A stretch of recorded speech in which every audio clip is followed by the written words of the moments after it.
Islam, Islam, Islam. Welcome to the Moorish channel. I'm your host, Brother Brendan Joyner Hill, coming to you this evening with another segment from the Moorish channel. Doing another solo mission this evening on a topic that I wanted to cover, I wanted to go over, and just give, my thoughts to the public. And then also just share just some of the things that I've been, uh, I guess you can say, studying or investigating, researching, etc. And I wouldn't even say researching, but more so just studying. But before I get into tonight's segment, which is going to be a brief segment, I want to first raise my thoughts. And I want to start off with the Moorish American prayer.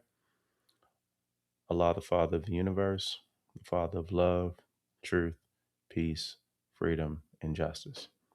Allah is my protector, my guide, and my salvation. By night and by day, through his holy prophet, Drew Ali. Amen. I rise and give praises to Allah, the Father of the universe, the Father of love, truth, peace, freedom, and justice. I give honors to his beloved prophet, who was born amongst us January the 8th, 1886. And that's none other than the Prophet Noble Drew Ali, the founder of the Moorish Science Temple of America. I also want to extend honors to Brother Prophet. I want to extend honors to the three white robes of Baltimore, Maryland. I want to extend honors to our administration here in Baltimore, Maryland, specifically at Temple number 13, located at 1055 North Milton Avenue. I want to also give honors to all of those who are tuned in across the airwaves who are listening to tonight's segment. And tonight's segment is entitled Let There Be Light. So we're going to get into that topic this evening. And of course, as I always do, I'm going to provide some sources just so that the listening audience can follow along with my train of thought. I want to give honors again and extend honors to our administration, to our Supreme Grand Sheikh and Supreme Grand Sheikh's Pray the Ill. I also want to give honors to our national officials and all the officials of our council. I also want to give honors to my wife and my children. And I want to give honors to all my brothers and sisters out there who are doing their part in this gigantic mission of uplifting fallen humanity, wherever you may sit or wherever you may be, in each state throughout the United States and abroad as well. So the first thing I would like to do, I would like to focus on the term light. And there's a specific affirmation that I have attributed to myself or given to myself or have made um, applicable to my life, right? Because when I think about light, I think about the book of Genesis, but I also think about our Holy Quran and the Moorish Science Temple of America. And if this is your first time on the Moorish Science channel or viewing the Moorish Science channel, this is the copy, the physical hard copy of Holy Quran and the Moorish Science Temple of America. It is affectionately known as the Circle 7. It's divinely prepared by our noble prophet, Prophet Noble Drew Ali, by the guidance of his Father God Allah, the great God of the universe, to redeem man from his sinful and fallen stage of humanity back to the highest plane of life with his Father God Allah. And in the Holy Quran of the Moorish Science Temple of America, we find divine instructions. We find divine instructions given to us by our prophet, or by the prophet, Prophet Noble Drew Ali. And we're going to go into and delve into a few of the verses in which the Prophet Noble Drew Ali makes reference not only to light, but the Prophet Noble Drew Ali gives us the clear cut, raw, uncut truth definition of what light truly is. But I want to talk about the light of life before we get into the Holy Quran. And the affirmation that I've used and utilized is as the following: by the light of life, I am strengthened and I am healed. So by the light of life, I am strengthened and I am healed. And every good gift that I receive from Allah and every perfect gift that I receive from Allah comes from Allah. And as a result of that, I have no reason to complain. And anything that I do, I put my mind to, I'm going to be successful in manifesting it, but also seeing it through. And with that being said, the reason why I wanted to focus on this aspect of light is because when you read in the Holy Quran of the Moorish Science Temple of America, Prophet Noble Drew Ali, he gives us specific instructions as it pertains to light and what light is. But before we get into the Holy Quran, let me see. Before we get into the Holy Quran, I would like to, yep, right here. Praise Allah. I would like to focus our viewing audience attention on a topic called, from our Moorish literature, called religious controversy.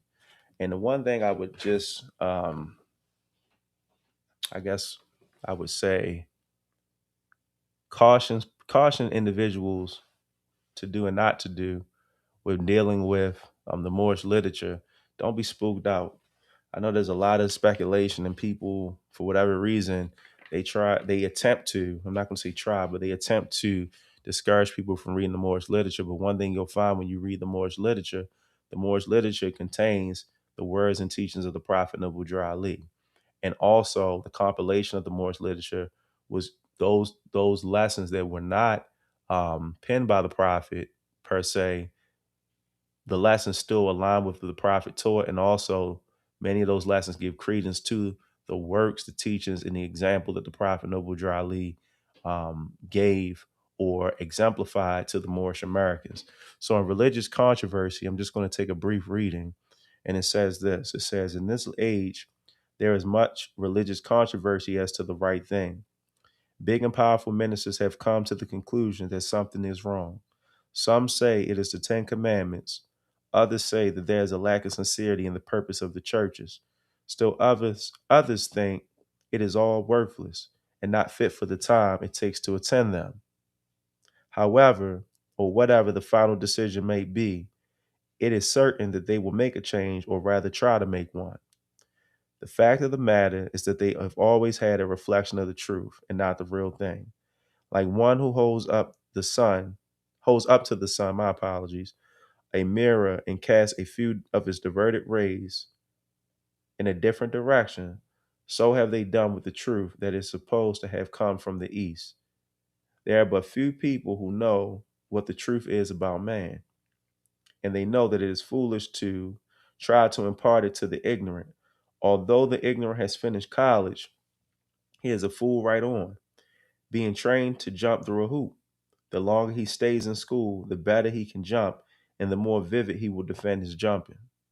From the east comes all light, but though the sun is hanging at high noon, the blind cannot see. The same is the Islamic creed from the east, was brought to the Asiatics of America by the Prophet Noble Ali, and offered to those who were sick at heart, tried for many years, yet they are blind and cannot see the light.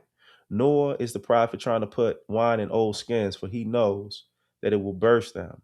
Still, he has the only remedy for the nations, the remedy brought by Jesus, Mohammed, Buddha, Confucius, Jesus, Mohammed, and Confucius, and all the other prophets, which remedy is truth.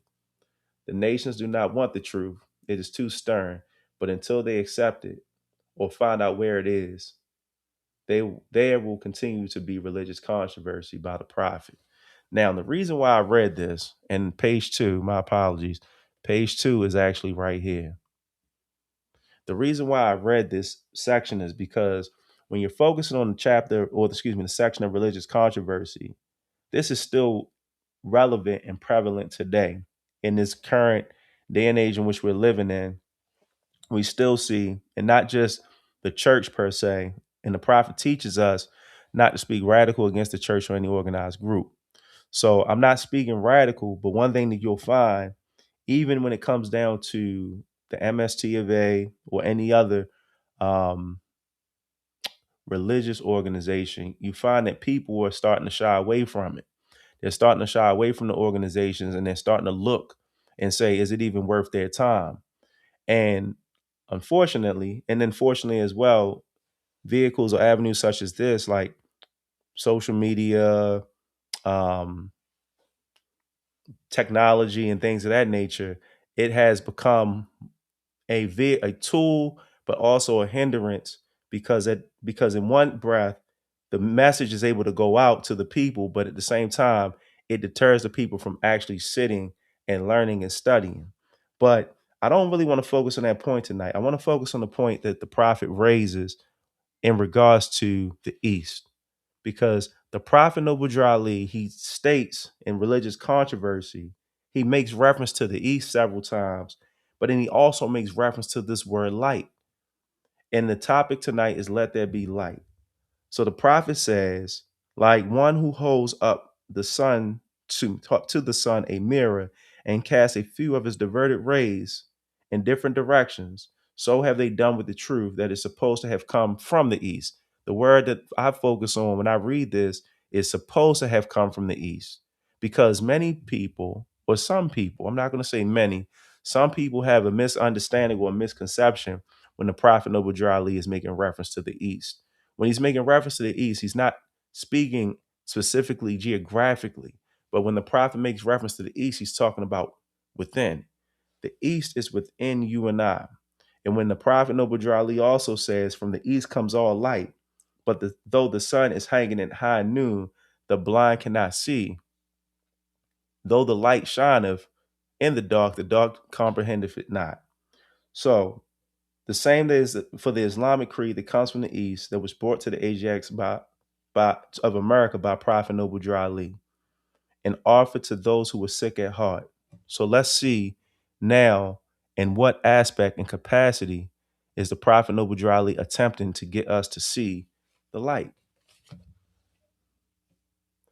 All right, so I'm drawing from the Holy Quran of the Moorish Science Temple of America, and the chapter that I'm focusing on this evening is chapter 12. In chapter 12, give me 1 second, please.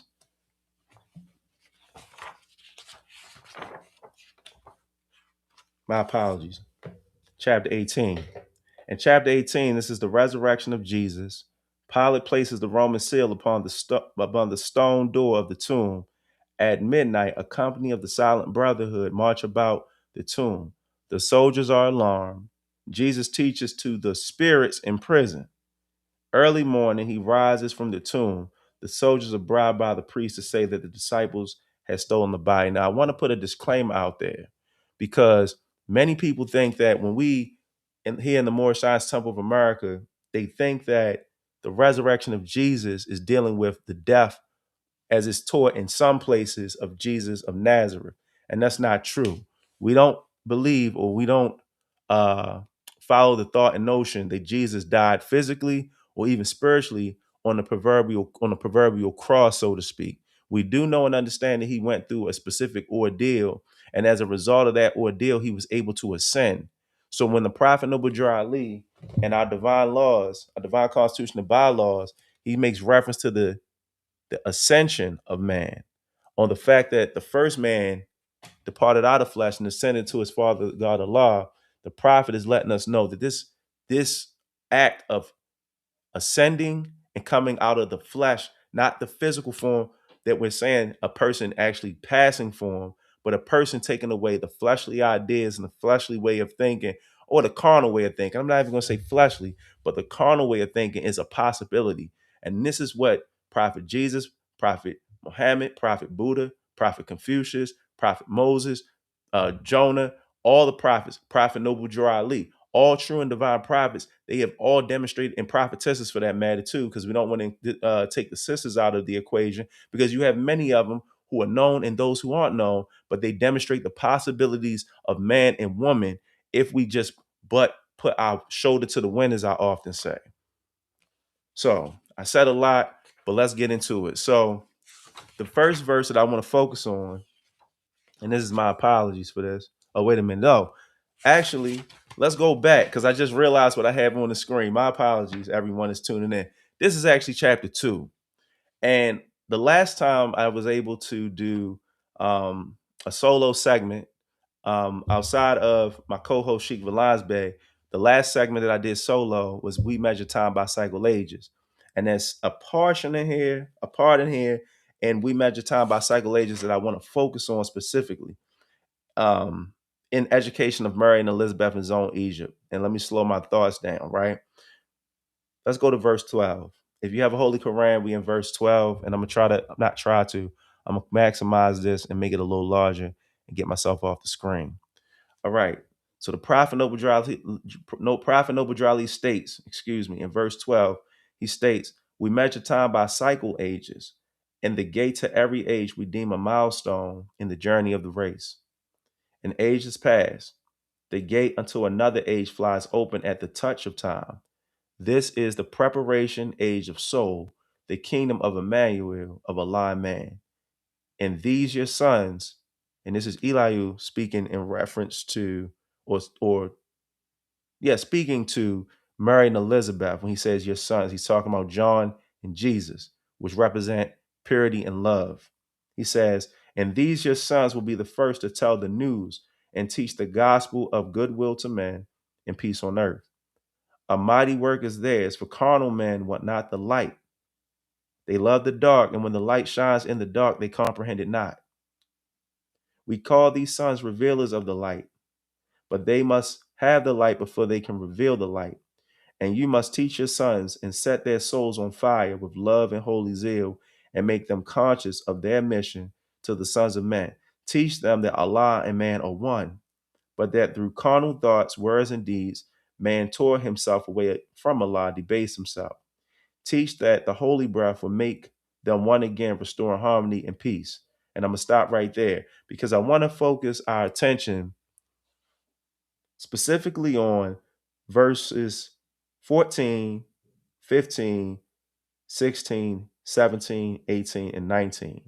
Now, when the Prophet Noble Drew Ali makes reference to the fact that the sons, the long promised sons, being John and Jesus, representing purity and love, he's not just speaking of Jesus and John of 2,000 years ago, because we know and understand when you're focusing on or when you're dealing with reincarnation and the spirit of truth, the spirit never dies.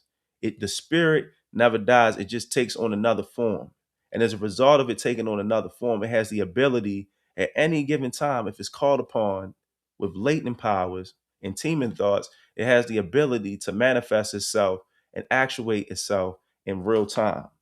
But the prophet also lets us know that the work that we're called to do, those of us who are coming into the knowledge of these lessons, but also those of us who have been acquainted and familiarized with these lessons, is the fact that the work gets hard after a while. So when the prophet is saying that carnal men want not the light, they love the dark, and when the light shines in the dark, they comprehend it not, it's easier to continue to go along, to get along, or continue to do the things that keep you comfortable as opposed to being uncomfortable. It's easy to remain the same. It's very difficult to change. And when the prophet also makes reference to us being revealers of the light, the prophet doesn't mean that we're light bearers, but the prophet Noble Drew Ali is saying that in order to reveal the light, you first must understand where the light first comes from, which is from the east, which is from within. And as a result of you coming into the knowledge of you having that light, you have to make sure that you're using your light for the right reasons and the right purpose. It has to be done from a place that is pure.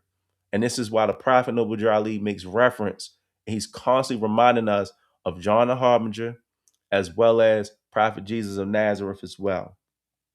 And he says, you must teach your sons and set their souls on fire with love and holy zeal, and make them conscious of their missions to the sons of men. And that's a very important part right there, because in order to teach, you first have to be open to learn. And when you're dealing with the soul, setting their souls on fire with love and holy zeal, it's not just talking about the youth or the baby, so to speak, but it's talking about those who come into the understanding that there is a specific light that is within all of us.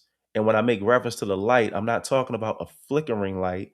I'm not talking about a dim light, but a light that if I turned off every room in this studio in my home, there still would be some type of light that would shine, whether it be the light right here on the camera, whether it be the light right here on my laptop. And I'm using these as examples, but that's how it is, even the light within you.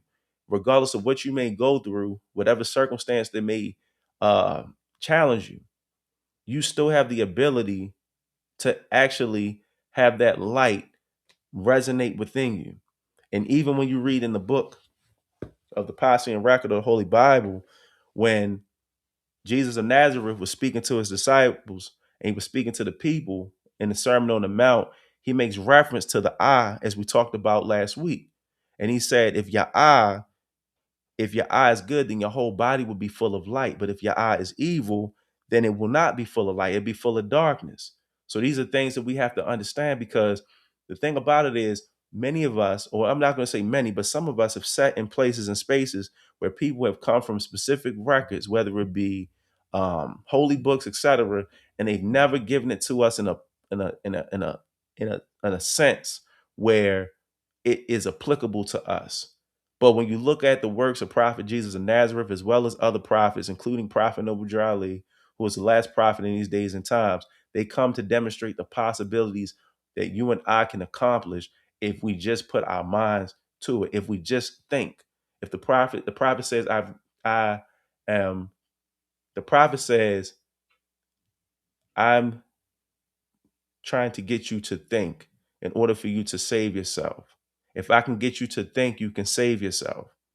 And thinking requires not just a spontaneous thought or just acting upon a thought, but it requires you to think about thinking. It requires you to look at your thoughts and say, wait a minute, where's that thought coming from? Is it coming from the higher self or the lower self?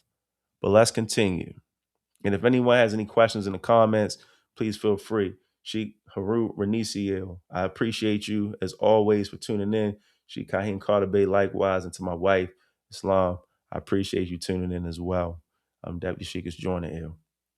So let's keep going down. Let's see if I can find my chapter.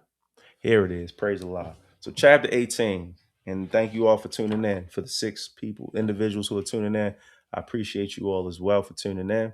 If you have any questions or comments or anything you'd like to share on this topic, please, by all means, feel free to. So going back to chapter 18, the resurrection of Jesus, Pilate places the Roman seal upon the stone of the tomb. At midnight, a company of the Silent Brotherhood march about the tomb. The soldiers are alarmed. Jesus teaches to the spirits in prison. Early Sunday morning, he rises from the tomb. The soldiers are bribed by the priest to say that the disciples had stolen the body. So let's go to verse 9 and let's continue downward, because we're focusing on light. The prophet says this. He says the Jewish soldiers were alert that they thought his friends had come to steal the body of the Nazarene. The captain of the guard cried out, charge. They charged, but not a white-clad soldier fell. They did not even stop. They marched and countermarched among the frightened men. They stood up upon the Roman seal. They did not speak. They unsheathed not their swords. It was the Silent Brotherhood. The Jewish soldiers fled in fear. They fell upon the ground. They stood apart until the white-clad soldiers marched, and then the light about the tomb grew dim. Then they returned. The stone was placed in its place. The seal was not disturbed, and they resumed their march. Now Jesus did not sleep within the tomb. The body is manifest of soul, but soul is without is manifest. And in the realms of souls, unmanifest, the Lord went and taught. He opened up the prison doors and set the prisoners free.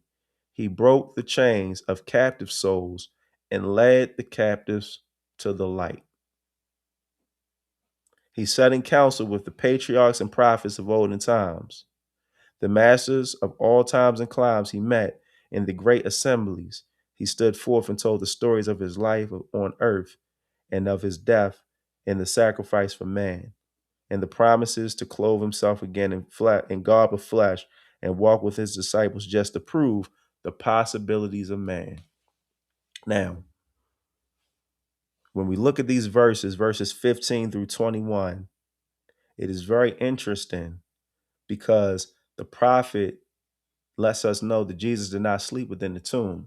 And the tomb that he's making reference to is his physical body. He didn't remain dormant. As a result of that, because he ascended his thoughts to a higher level of spiritual consciousness, he was able to go into a specific realm, and he was able to speak to the patriarchs, but also those individuals who were dead in the mind. He was able to lead those people, those individuals to light, those souls, to light. He was able to lead them to light. And that, as a result of him being able to lead them to light, those individuals were able to get a better understanding of the lessons and the demonstrations in which Jesus was teaching. And here it is in 22. It says, to give them the key of life and death and the resurrection of the dead. And when we're focusing on the resurrection of the dead, we're not focusing on an individual coming out of the physical form and floating up in the sky. But the resurrection of the dead itself is speaking specifically of the resurrection or the renewing of one's mind. All right, let's go to the next portion.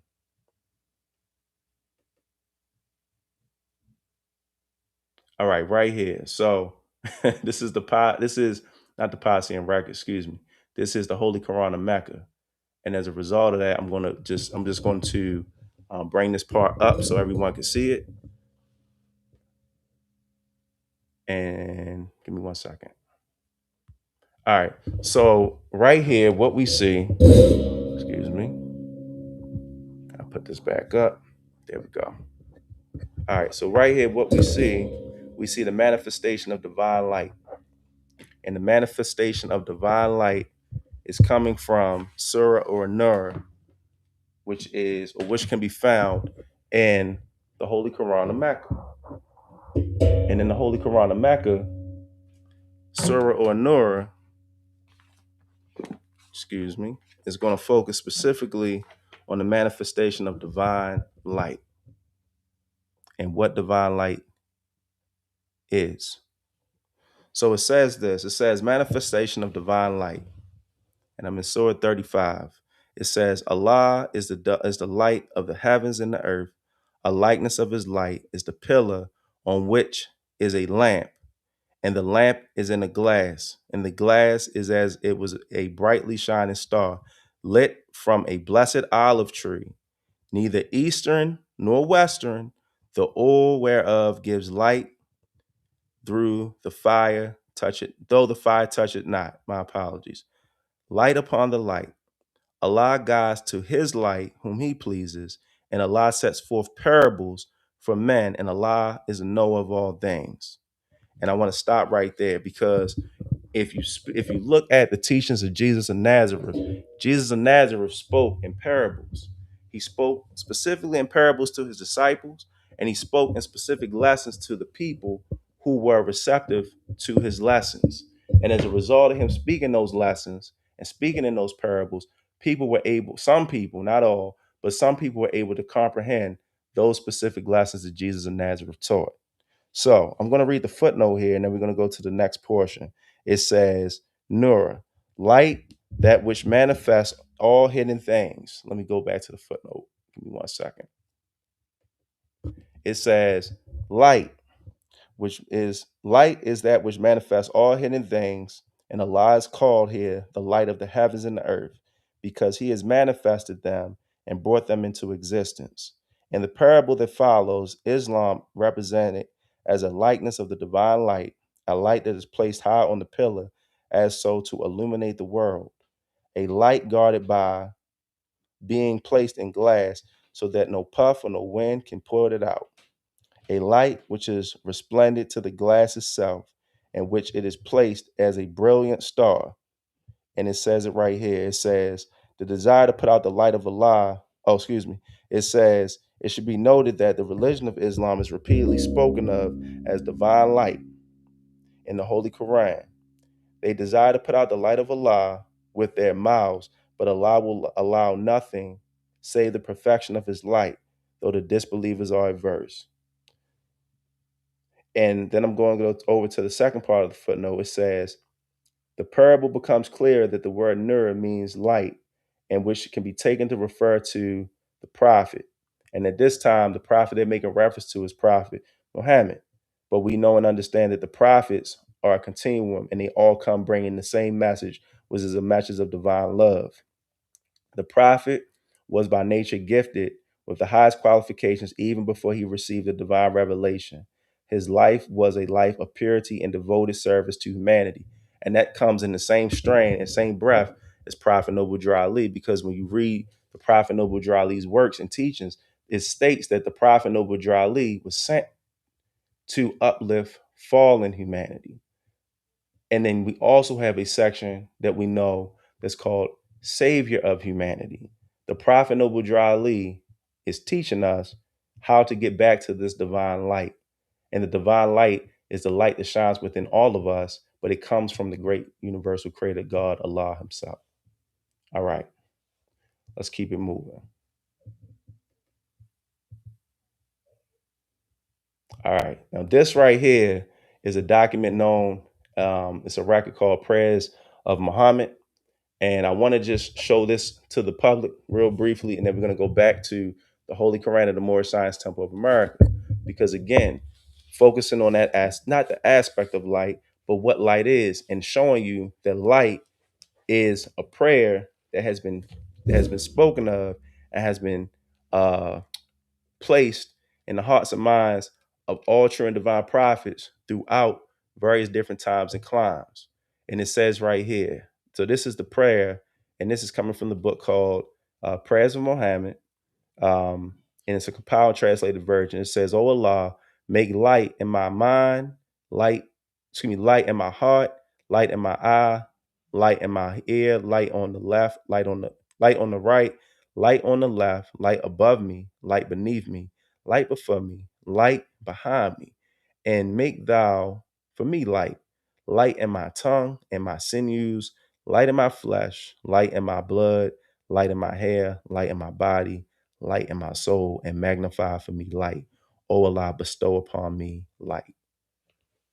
So again, dealing with light, we're going to look more into it, because when you study that word light, light is not something that should be taken lightly.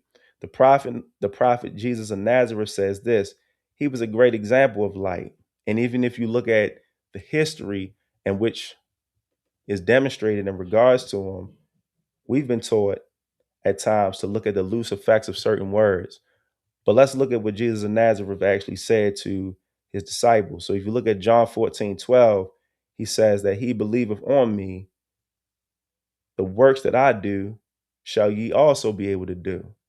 And the greater works you should be able to do. So you are able to do not only the works that he manifested, but even greater. But what does it mean to believe on me? It means that the contingency of you being able to manifest those good works, you have to look at the prophets, because it's a continuum of the prophets, and look at the works, the words, and the deeds that the prophets were manifested, and try your best to uphold and live by the laws in which the prophets established.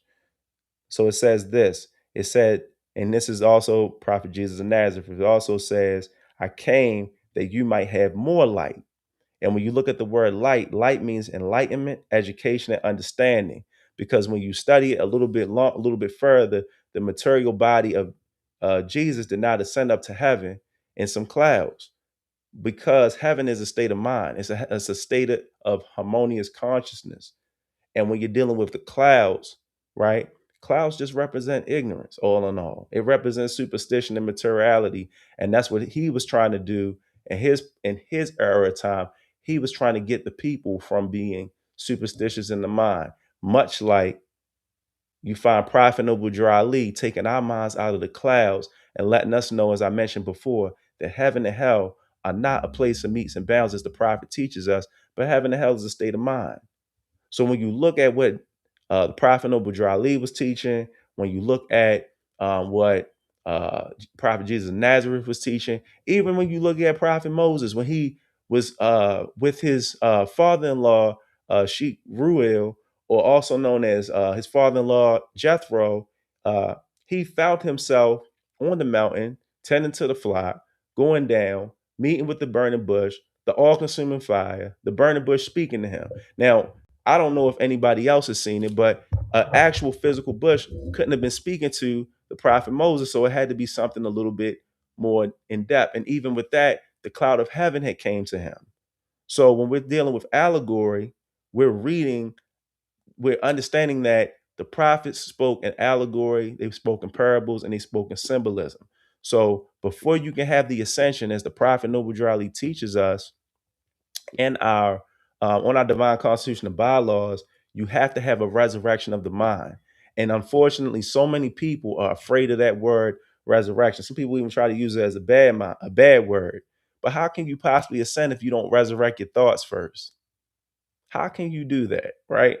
And then when you deal with the ascension doesn't mean that we have to ascend or we're taking coming out of the physical body, so to speak, but and going up to the sky. But it means that we're elevating our mentality. The things that we used to do, we don't do them anymore. The way we used to speak, we don't speak anymore. The way we used to act and behave, every single day we try to act. We try to not act, but we try to clean up our act, and we try to act according to the ways in which the prophet has given us. This is the importance of studying yourself. This is the importance of let there be light, because as long as we continue to operate in darkness, and darkness just means ignorance, it can mean superstition, excuse me, it can mean not living up to our full potential and ability. That's what darkness really means. And this is why it was stated in the Piscean record that, oh, excuse me, in the Holy Quran, the Moorish Science Temple of America, that carnal men don't want the light. They love the dark, because the dark doesn't require you to do much work on yourself. It doesn't require you to do anything on yourself, quite frankly. All it requires you to do is to continue to live up to the status quo. And this is why many people are turned off by the teachings of Prophet Noble Drew Ali. As it states in the Holy Quran, the Moorish Science Temple of America, they love the words that Jesus spoke. But guess what? All of those who loved the words that Jesus spoke didn't follow him in the Holy Quran, the Moorish Science Temple of America. It was only one that actually followed him. And that one that followed him, all it takes is one. That one who was a generous soul, a seeker after truth, he went with him and in his home abode, excuse me. Now, the question that came to my mind when I read that chapter, was it his physical house, like the house that I'm right here, I'm in my house right now, in the studio in my house, or was it something a little bit more profound? Because remember, Jesus represents love. So he was demonstrating love made manifest made manifest. So this is to clear up the misconception that many people actually have. Exactly.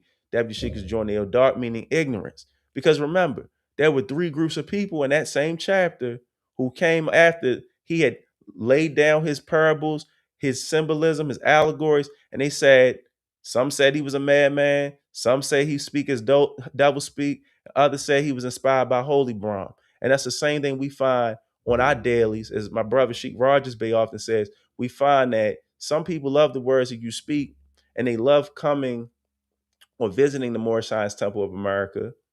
But it's really difficult at times to get people to understand that, look, you have the light within yourself.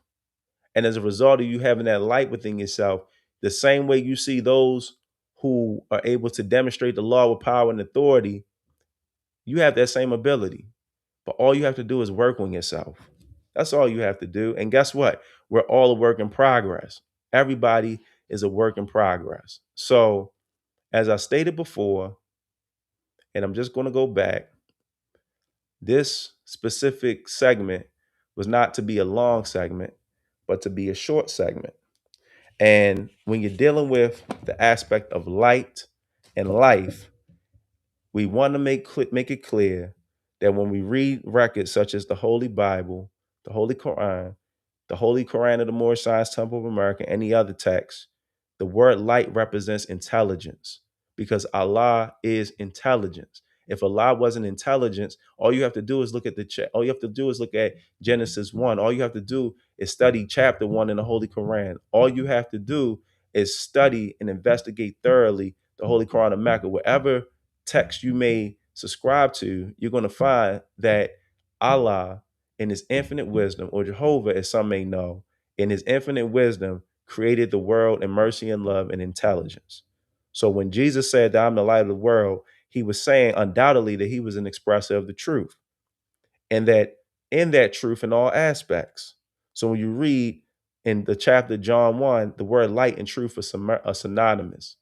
So dealing with light and dealing with truth, they're both one and the same. So the truth, excuse me. So there was the truth in the light, and the light shineth in every man. And they recognized the light coming into the world at that time. And at that time, 2,000 years ago, was Prophet Jesus of Nazareth. And 2,000 years today is Prophet Noble Drew Ali, the last prophet in these days and times, who was sent to the AGX of America who was sick at heart. He didn't come with a new remedy, but he came with the same remedy, which is love for humanity. So with that, I am, I think we have covered just about all I needed to cover for the segment. I stated before it was going to be a very short segment. My microphone is acting a little weird. Let me see something. Give me 1 second. All right, there we go. Um, it was a pretty short segment, and I hope everybody appreciated the segment. I'm going to close out this segment, this 40-minute segment. And if you have any questions, any comments, any concerns, please send them to the Moorish Sense channel. And also, if you are in the Baltimore metropolitan area tomorrow, come out to Sunday school. Our hours are from 12 to 2 tomorrow. We also have our January the 8th celebration coming up on the 4th of January. And there are many other celebrations that are going to be taking place here in the Baltimore metropolitan area as well. I will put the information up on the Moorish Sense channel's YouTube page, and I will also put it up on the Facebook page as well. We will be moving on to Spreaker as well for those who would like to listen to the channel, listen to the platform, and not necessarily look at the videos. So just be on the aware and be on the lookout for that. So with that, I'm going to say Islamic peace. I'm going to end off with the Moorish American prayer. Allah, the Father of the universe, the Father of love, truth, peace, freedom, and justice. Allah is my protector, my guide, and my salvation by night and by day through his holy prophet, True Ali. Amen. Praise Allah, brothers and sisters. Thank you for tuning in. We'll see you next time.